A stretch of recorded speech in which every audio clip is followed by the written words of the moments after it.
கோபிச்செட்டிப்பாளையத்துலேருந்து அம்மாவை கூட்டிகிட்டு அம்மா இருக்கக்கூடிய கிராமத்தை நோக்கி தான் போனோம். நீண்ட நெடுந்தூர பயணம். கிட்டத்தட்ட பார்த்திங்கன்னா கோபிச்செட்டிப்பாளையத்துலேருந்து ஒரு 4 மணி நேரம் ஆகும் எங்களுடைய கிராமத்துக்கு போகணும் அப்படின்னா. அப்படி தான் காரில் ஒரு 4 மணி நேரம் ட்ராவலுக்கு பிறகு எங்கள் ஊர் ஒரு மலை காட்டோரமாக இருக்கக்கூடிய ஊர் தான். நெருங்க வந்து பார்த்திங்கன்னா மழையெல்லாம் பெய்ய ஆரம்பிச்சிருச்சு. கிளைமேட்டு சூப்பராக மாறிடுச்சு. ஒரு வழியாக எங்கள் கிராமத்தில் இருக்கக்கூடிய எங்கள் வீட்டை போய் சேர்ந்தோம். சரி அம்மா, நம்ம கோபிச்செட்டிப்பாளையத்துலேருந்து எங்கள் ஊருக்கு ஒரு 4 மணி நேரம் ட்ராவலுங்கிறதுனால போயிட்டு திருப்பி கோபிக்கு வரணும். அதனால் ரொம்ப நேரம் எங்கள் அம்மா வீட்டில் இருக்கிறதில்ல. சரின்னு சொல்லிட்டு என்ன பண்ணுன்னா, வீட்டை சுற்றிலும் எங்கள் அம்மா ஏகப்பட்ட வாழை மரம், சப்போட்டா, காய்கறிகள் தோட்டம் நிறையா வச்சுருக்கு. தனியாக இருந்தால் கூட அவங்களுக்கு அந்த வீட்டு தோட்டம் பராமரிக்கிறதுக்கு வேலை சரியாக இருக்கும். அப்படி தான் இன்றைக்கி எங்கள் அம்மா வச்ச ஒரு குட்டை மாமரத்தில் ஏராளமான மாங்காயெல்லாம் நிறையா காய்ச்சி தொங்குச்சு.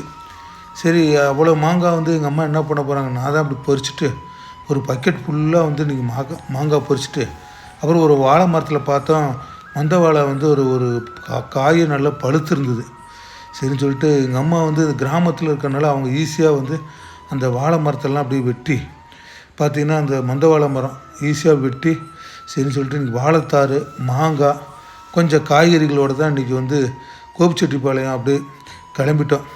சரி, கொண்டு வந்த காய்கறிகள், வாழைப்பழம் இதெல்லாமே கார் டிக்கில் வச்சுட்டு சரின்னு சொல்லிட்டு கோபியை நோக்கி அப்படியே கிளம்பிட்டேன்.